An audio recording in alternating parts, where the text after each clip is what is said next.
Welcome to True Crime South Africa. I'm Nicole Engelbrecht, and you're listening to a special edition episode, Uncovering Gangs and the Trauma of Crime, with James Fouche. There are many cases among the almost 200 episodes on True Crime South Africa now that include some element of gang involvement. Whether it's just that the offender was once a gang member to some extent, or the crime itself is truly gang-related. It's a scourge that has affected far too many people in countless ways. I've chatted with experts about gangs before. One episode about the Numbers prison gang with Dr. Lisa Grobler was one of the most enlightening I've ever done. And I'm also keen to share what I know about gangs, especially in the Western Cape, where gangsterism presents the biggest problem and accounts for so many senseless deaths. It's always interesting to me to see how ordinary citizens who haven't really been exposed to the truth around gangs react when they learn some of these hard truths. Gangsterism has recently become a hot topic again. Technically, it should always have been, but there's been a terrifying surge in deaths, and the annual crime statistics showing areas in the Western Cape way up in the number of murders in their jurisdictions, as well as a few other incidents, means that a lot of people are talking about gangsterism again. Today I'm not talking to someone you generally coin as an expert in gangsterism. But if I've learned anything over the last few years through my own journey of learning and research, it's that when you create a piece of content, whether it's a book or a podcast or anything else about a topic you aren't academically qualified in, you tend to put a lot more research in than you probably need to. And you do become pretty darn knowledgeable in certain fields. James Fouche will introduce himself in a minute, but I will tell you that, among other things, he is an author and has recently published a fiction book called Grey, which tells the story of a man who, by no fault of his own, becomes drawn into the world of gangs. I'm a crime fiction fan, and I often connect with and chat to crime fiction authors. Sometimes they approach me for advice or to be connected with resources. James didn't do either of those, but we did get chatting about his journey into researching gangsterism for his book. We also had a general discussion about gangs as a whole and what might be the next best step to helping the ordinary citizen escape the clutches of these groups. So without further ado, let's get into my conversation with James Fouche. My name is James Fouche, and I'm a crime writer and a wine journalist, and I just published my third novel. There was a bit of a break in between, so this is a welcome return to the writing world. I took a 10-year break in between. So yeah, this is fantastic. Time to get back into the writing seat again. My latest book is called Grey, which is, in a nutshell, is an insurance salesman who loses everybody in his life that is important to him, and as a result, he inherits a lot of money. And then when he finds out that all the people that he's lost in his life was because of a rivaling gang feud, he's got a decision to make. His white-hot anger wants him to take revenge, but as we all know, revenge is never really black or white. There's certain things that you need to ask yourself before you take revenge, as we've picked up in Count of Monte Cristo or any of these classic tales of revenge. It's never a clean-cut thing. So yeah, that is in a nutshell what the book is about. But what I really also wanted to focus on is, and this is how we come to the true crime aspect, is the consequences of crime in a normal neighborhood. And I mean, normal can be debated, but just the consequences of crime. So there's a couple of things that happened at the same time. One of the things, while I was working as a content manager for an international outsourcing company, they had a footprint in the Philippines.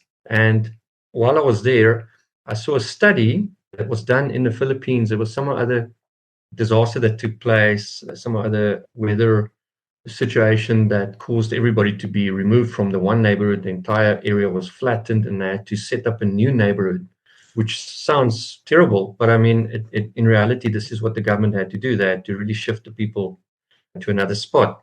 And then they took the opportunity to do a study on what happens. And they immediately saw crime spike as they moved from the one place to the other place. Everybody didn't have any money, and obviously the impoverished community immediately resulted to crime. And the consequences of this it was well documented. It was a very interesting study. There was so many elements of it that spoke to me that I began playing with the idea of the innocence, which was initially what the book was going to be called, the innocence, the consequences of crime on the innocent people in a neighborhood or in a particular setting.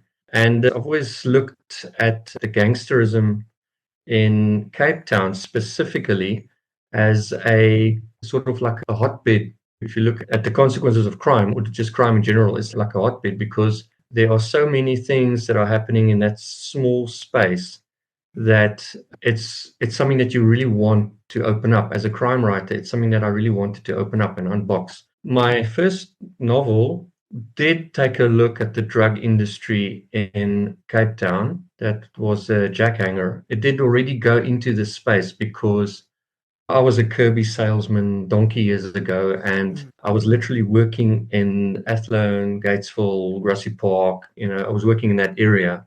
And it was right about the time, 1997, thereabouts. That was around about the time that the movement, the Pagat movement, the people against gangsterism and drugs, they started sort of revolting against the gangs. They were sort of having their own little kickback. And in the process, they ended up killing the one brother, the one Stachy brother, which was the leader of the one gang. And I was selling Kirby's in the middle of all of this, and it was chaotic. Like, you would hear gunshots go off like 2 streets over, and you go, holy crap, what's happening? And they would say, no, don't worry, that's 2 streets away. And I thought, like, oh, this type of lifestyle is crazy. I mean, how can you just, be okay to live in this environment? And obviously my crime mind kept poking at it, as I'm sure you do as well when you're looking at the next project that you're doing. You keep unpacking.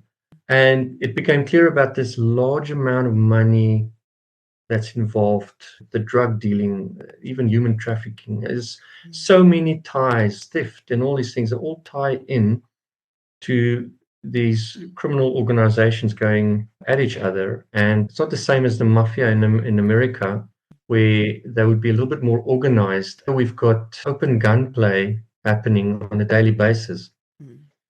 So yeah, that is sort of where I came with Grey. And I started unpacking some of the statistics, and the more I unpacked it, the more shocking it became. And that is what I wanted to bring across in the book. What James mentioned there about the study in the Philippines around the relocated community, of course, matches up directly with what we know about how gang culture really started booming in the Western Cape.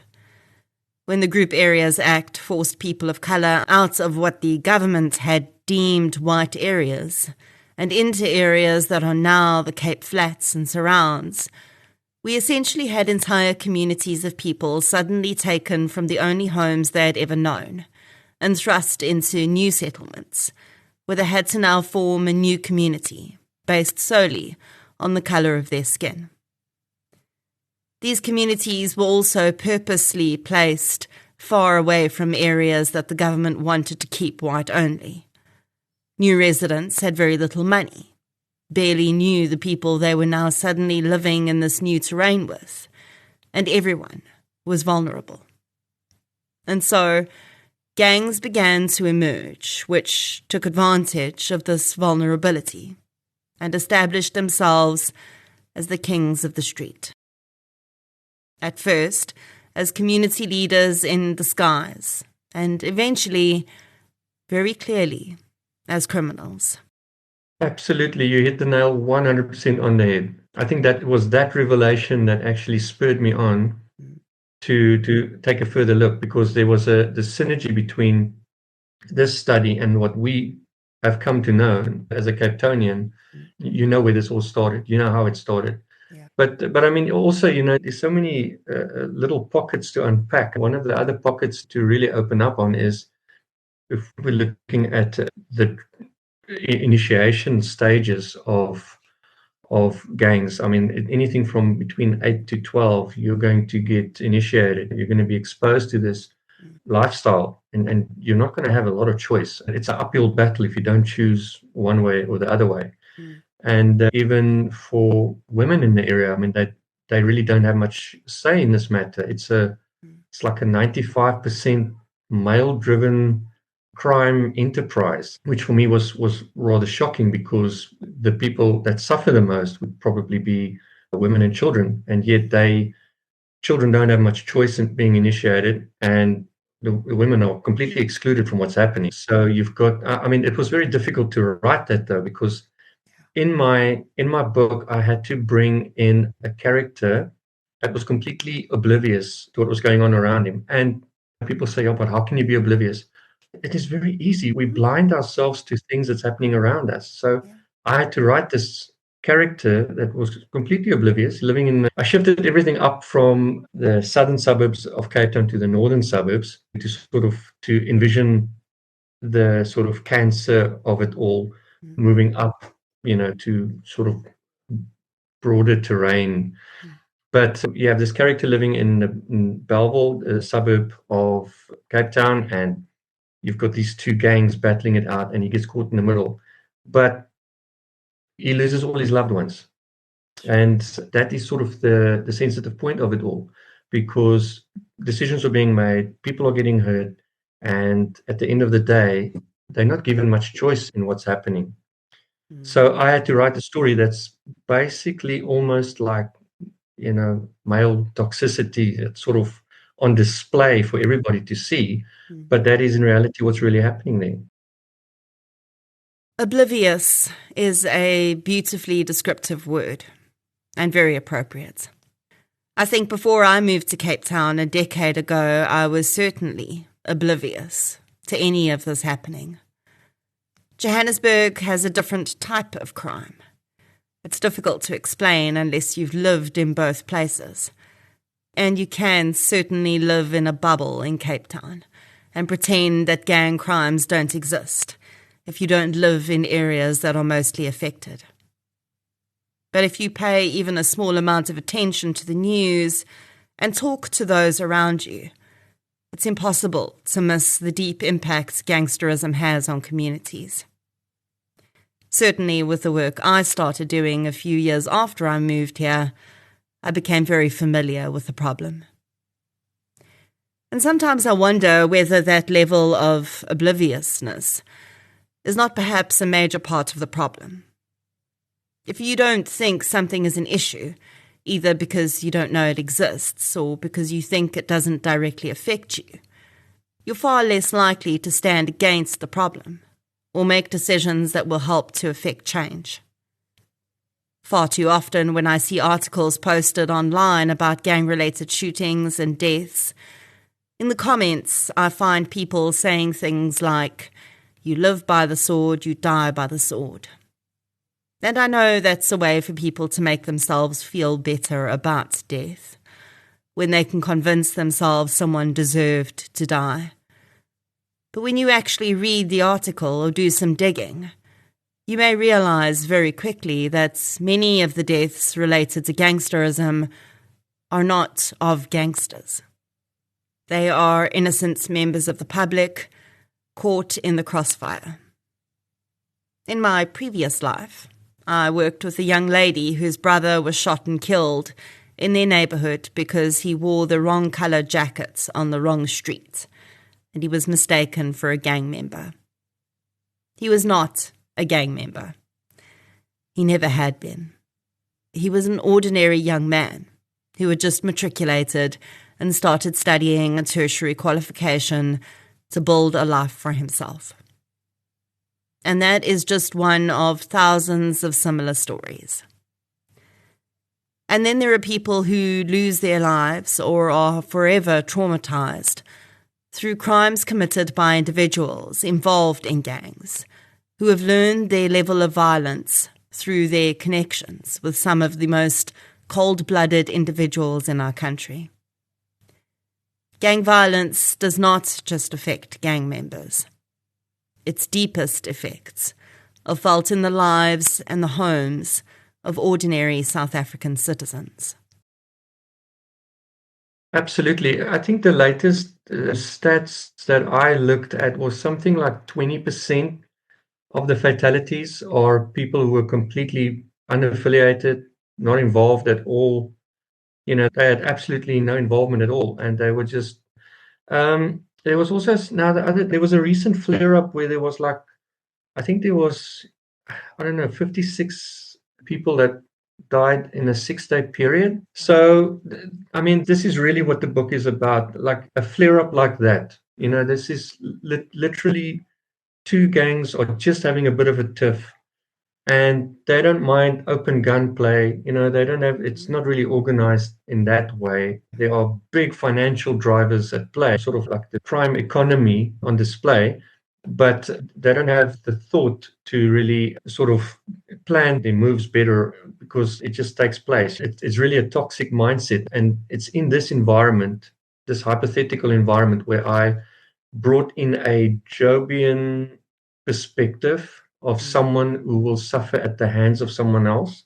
So it's in that sense where I got to play my one wild card. So a very wise author once said to me that you've got one card that you can play that is completely unrealistic, unbelievable. Yeah. And you've got to play that one very carefully, because once you've played it, you can't bring in anything else. Unless it is fantasy. Fantasy writers have got their own challenges they've got to deal with, but they've got the freedom of doing things and creating worlds that is far from current thought. Where if you're writing a fiction novel, you've got one thing that you can play. And so the one thing that I could play was this person's loss. And yes, hypothetically, it's a freak situation where you lose all your loved ones in like a couple of days.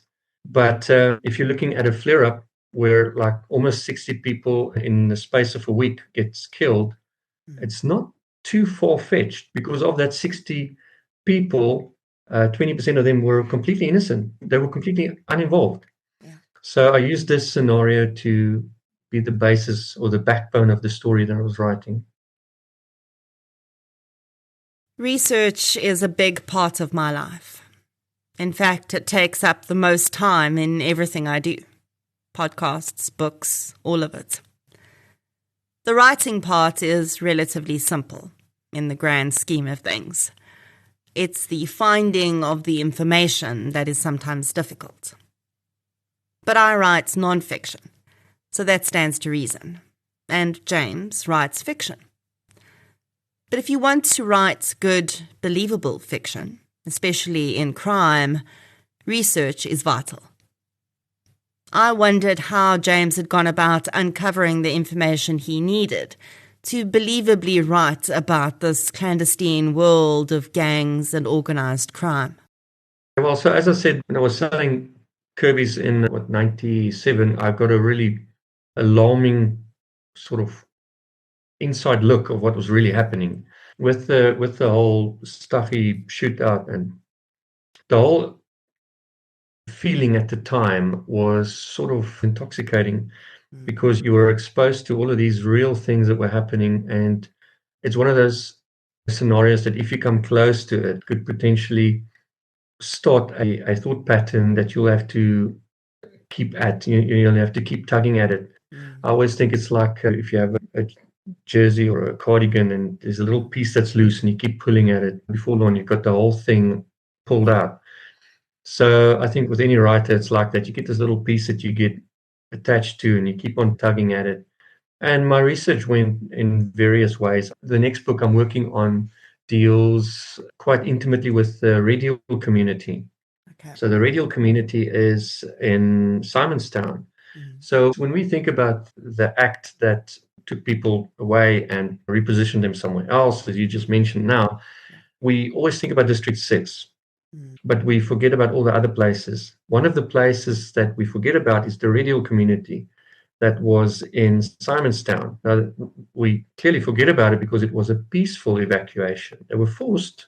It was a forced evacuation, but it was peaceful. There wasn't any altercation. It's amazing that it happened in a peaceful way. But the consequences of that is that people were then relocated to different areas. Even when I was researching this book, so this is something I wrote. I initially wrote the large part of this book in 2012, 2013, 2014, and it's been sort of lying there for so long. I did finish it now recently, but that research also, that was lying there. All of these little bits of research was always lying there. And in typical writer style, you let it marinate, and then eventually something just clicks into place. You go like, damn, there's something here. There's extensive thought on something. So the research is there. You just have to start asking the right questions. It comes out in little drips and drabs, mostly exposed through good journalism. But I couldn't always rely on government stats because it's not the most accurate. Dare I say, I'm so sorry, but I find that the stats that you get from government aren't always 100% accurate. You've got to follow it intensely, what happens, like how things get recorded.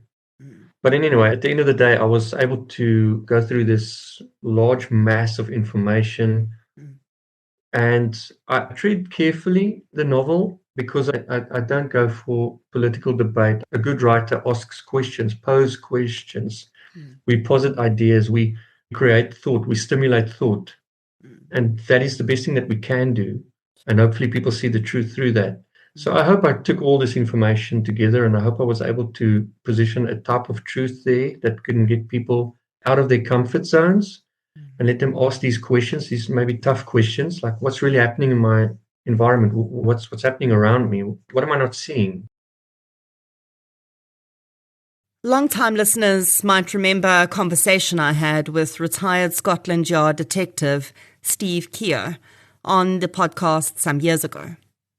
One of the first murders he ever investigated as a Scotland Yard detective was a gang crime in which a minor died from stabbing, and he and I chatted about the difference in gangs between the United Kingdom and South Africa. He said that most street gangs in the UK are youngsters, teenagers and young men in their very early 20s, and their weapon of choice is very often a knife. Knife crimes in general are much more common in the UK than gun crimes, and as a result, their police officers, doctors, and forensic pathologists have become some of the most experienced in the world at the types of injuries that knives can inflict, and how to treat them when possible. On the other end of the spectrum, I told him about how our gangs are often also younger men, but many of the members move in and out of prison and remain in the gangs for life. We've also got the added complication of having the numbers prison gang, of course, which have an impact on street gangs too. And our gang members' weapon of choice is more often than not a gun. You'll also know from previous coverage on True Crime South Africa that much of the initial arming of our gangs happened as a result of a few corrupt police officers. Our street gangs are also a lot more organised than those in the UK. There, very often, it's just a bunch of young men who are friends and decide to start protecting their streets or committing petty crimes to get money. Like in South Africa, the vast majority of these gangs start in areas that are poverty-stricken and where youth are looking for something to belong to or a way to make money. But Keogh was most horrified at the idea that our police officers are always armed with a firearm, because there's a very good chance that a suspect you approach will also be armed. In the UK, only certain police officers are trained to use firearms and carry them. Those units are called in particularly dangerous situations, but most police officers go into calls unarmed, except for non-lethal weapons like tasers.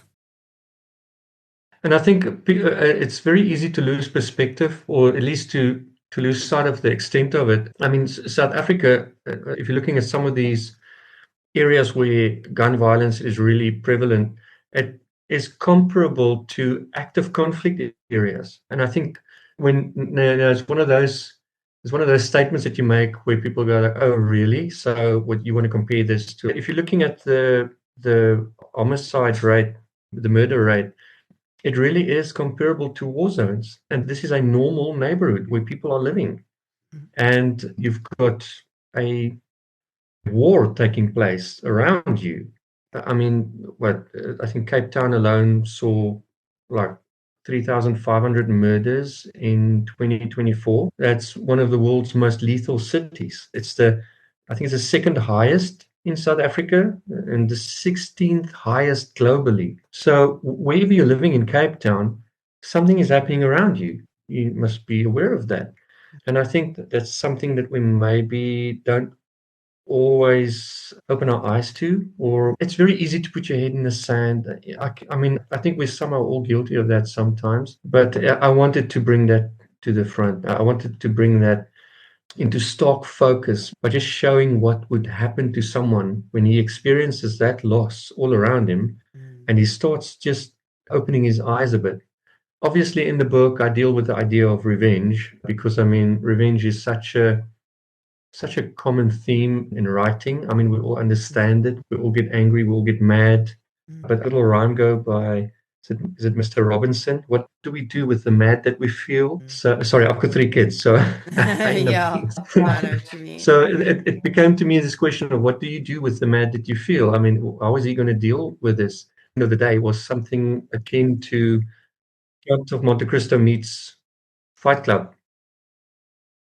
The more I do this work, the more I realize that some stories and some concepts, despite being very real, are actually best brought across in fiction.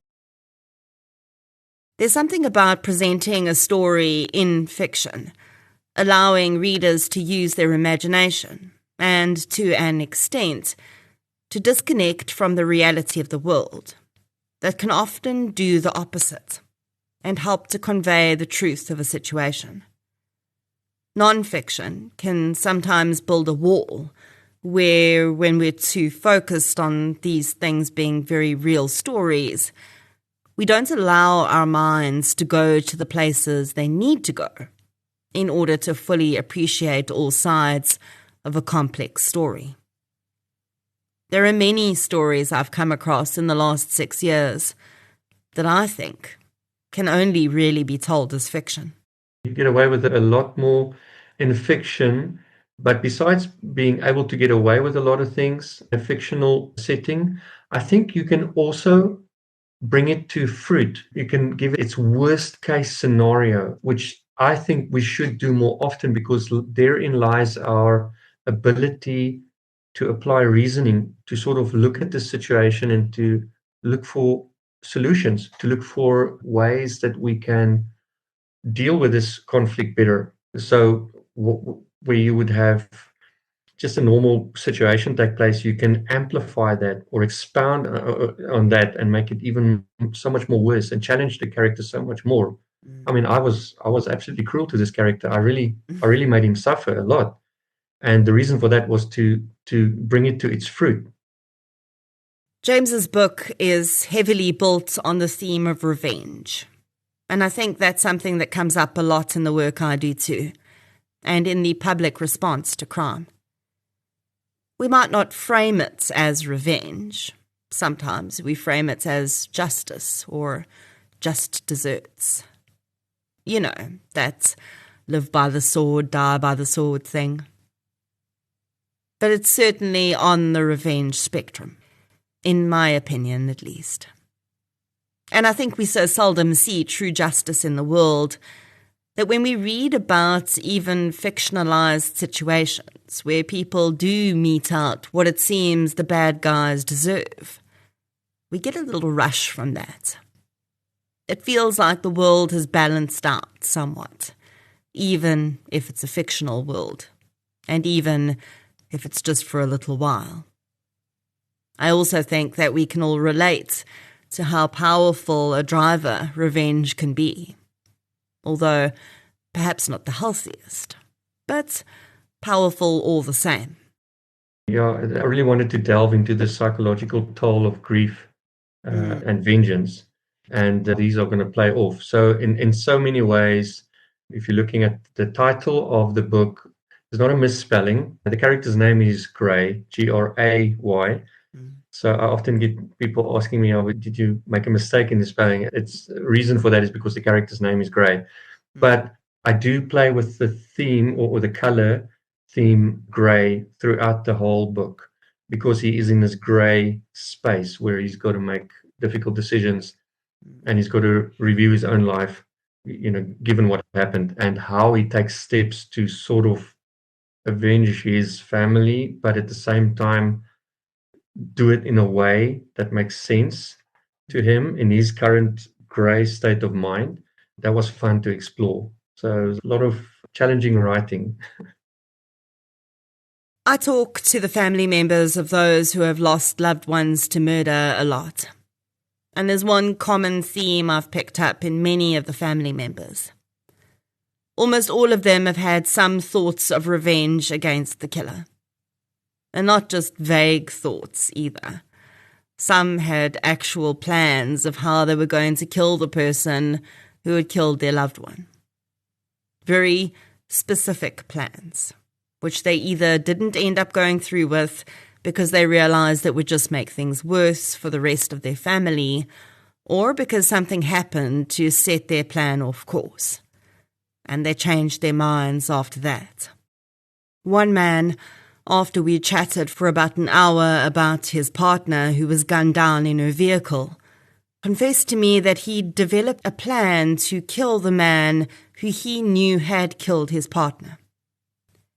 The only thing that had stopped him, he said, was that he felt like that would make him no better than the person he so despised.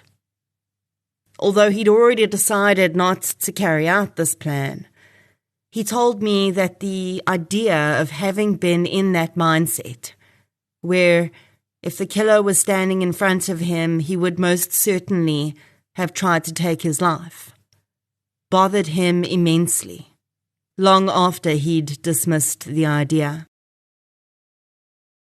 I listened, and then I told him I wasn't sure if this would be helpful to him, but I could tell him that he was not the first person to tell me that. In fact, he wasn't even the second or the third. I explained to him that countless family members of the murdered had had that very thought, and some had even, like him, had concrete plans about how and when they would do it. The relief on his face was an incredible sight.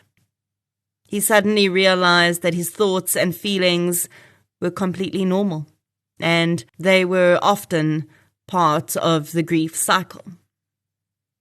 And I told him that, although I'm certainly no psychologist, in my opinion, the fact that he was able to move through those thoughts himself and not become fixated on them was proof that he would be okay at some point.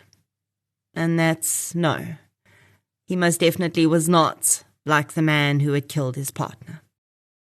And I can sense in the way that you're talking now that all of your writing, you have really experienced that type of truth as well so many times, because it gave me goosebumps now, because I deal with this very thing, this very, very sensitive topic of I am now becoming just as bad as the people that did this to me. In the book, I detail exactly how he goes to consult or hire a hitman to help him.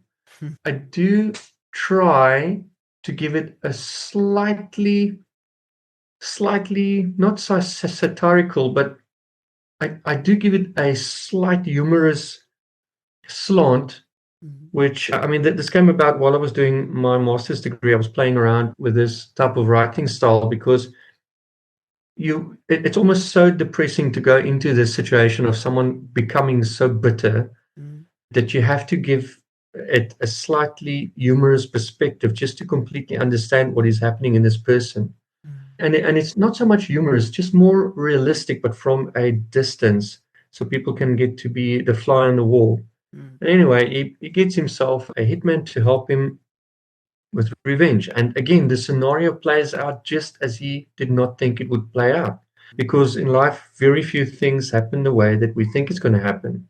Even when you start off on the path of revenge, it's probably not going to end the way that you think it's going to happen. You know, it's nice to watch movies and see it play out the way they did. But the thing is, you are essentially also becoming a criminal. And you need to understand how rotten are you prepared to become. I mean, and you become so rotten that you basically counter all the good that you were trying to do by taking this person out.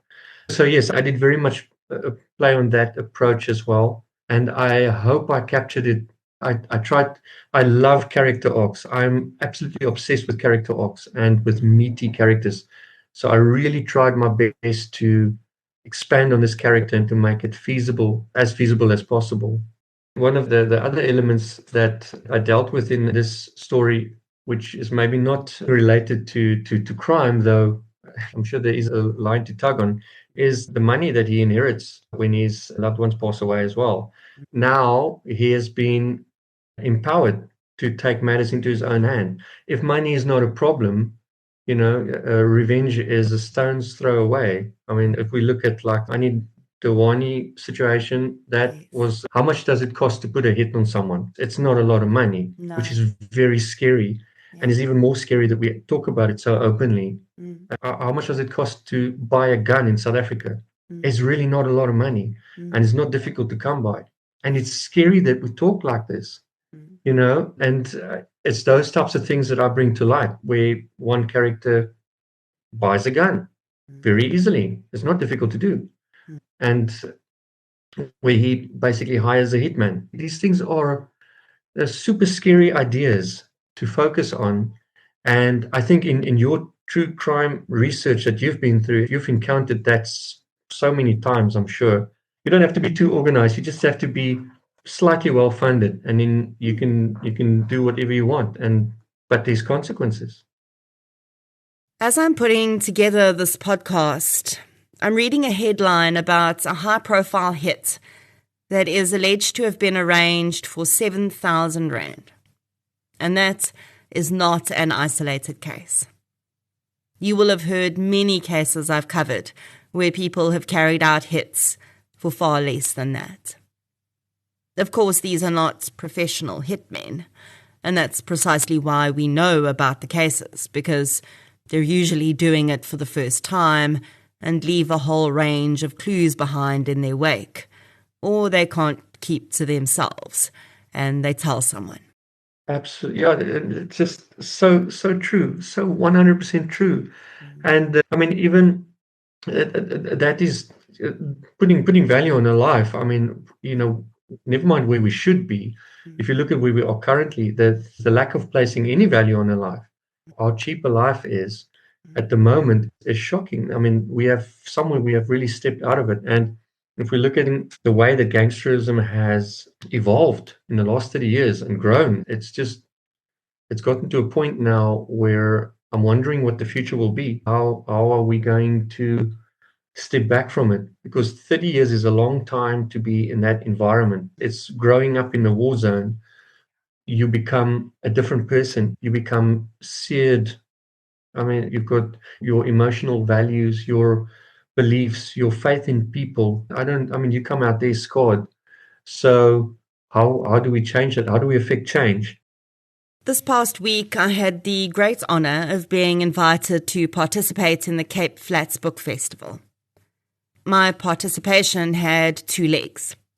The first was being part of a roadshow where I got to chat with learners at Portland High School in Mitchell's Plain about my journey as a podcaster and writer. And the second leg was the festival itself, which was held this past weekend and brought together a huge number of authors to promote reading and discussions around a wide range of topics. It was honestly one of the most impactful book festivals I've ever been a part of. At Portland High, some of the learners came to chat with me after my talk, and we spoke about their experiences with crime on the Cape Flats and what it's been like for them to grow up so frequently witnessing violence. Some expressed the concern that this had made them desensitized to death and violence, and they wondered out loud how that might have changed them as people. Others asked about identifying signs in their friends which might indicate they were going to become criminals, and what they could do to help. I answered all of their questions as honestly as I could, drawing on the experiences I've had over the last 6 years, and doing my best to reassure them that while their fears were valid, and they should never have had to experience this, the fact that they could voice these concerns and verbalize them meant that they could also overcome any damage that had been done. It's probably the most honest and raw conversation I've ever had after a book event, and it felt like there was this collective holding of breath until the reassurance came that they were not irrevocably scarred and that there was always hope. Those children know more about the realities of crime than I will ever know. It's woven into the fabric of their lives, and it was an incredible privilege to be a sounding board for their fears for that brief moment. Their amazing insights into life and death and violence stunned me. And honestly, if that group of young people is anything to go by, there is significant hope for our future as South Africans. But we cannot keep doing this to them. We must find a way to change their reality without delay. And James hopes that his literary take on what can happen when gangsterism is allowed to thrive could help to show the reality to a wider audience. And we need to, this is now where my poetic side is calling on the good side of people, and we live in a place of hope that we will change, hope that we will see what's going on. And as a writer, if we can bring those ideas to someone's doorstep and we make it personal in a story, and you showcase what's really going on, maybe that can be a way of affecting change. If I can, at the very least, touch someone with the book and say, okay, maybe we need to just be mindful of what's really going on. And if it can touch someone in that regard, then I think my job as a writer has been done. I've had the opportunity to read Grey, and it is definitely a book I highly recommend. Grey is available in all bookstores and on Amazon. And for more information on the book or the author, you can head over to his website on jamesfouche.com. I also recommend following him on social media to keep up with the events he's doing around the book, which are very creative and really interesting. A huge thank you to James for joining me today for this discussion.